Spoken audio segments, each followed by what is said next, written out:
I got my Rabbit Hutch up, okay? Ground over there is unlevel, so it looks unlevel. And it does lean just slightly over here this way, but the camera is making it look worse than it is. So I got it up, it's up against my carport. I have an IBC fish tank on the other side. And I probably could have made it 6 feet instead of 8. But I want the rabbit cage door to fit about right here. And I want a little space above for airflow. Okay.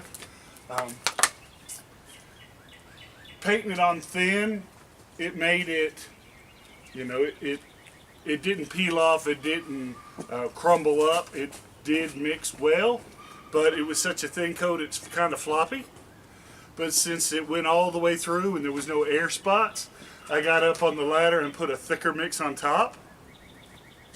And then I came in with a lighter coat and painted on the inside. So it's got an inside coat and a thicker top coat. We're gonna let that dry and harden, and probably next week come in and put another thin coat on this side. I want it to be, you know, pretty waterproof.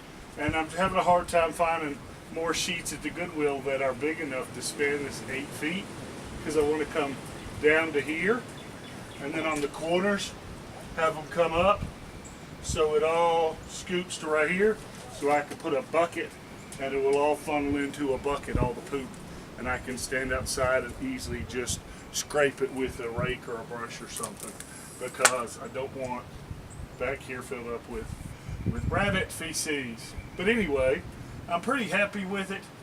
The biggest thing I would have done is use 2x4s instead of 2x3s, and I would have nailed these braces up while it was standing up and square versus just nail it as it sat on the ground, because I nailed it off level. And all I would have to do is just knock these two out, square it up, and then nail them back, and it would be square.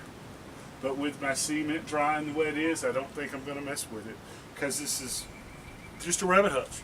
And my wife really don't want to get rabbits again, so I don't know how long this will last in the backyard. So there you go. That's where we are. If you have any tips or comments or questions, let me know. I'm just using Type S mortar and then whatever cheap paint I can get off of Lowe's. This time they didn't have any paint that was unmixed, so I used a $10 PVA primer. Supposed to go over the top of dry sheetrock and seal it, so I'm expecting it to do pretty good. But it was $10, so there we go.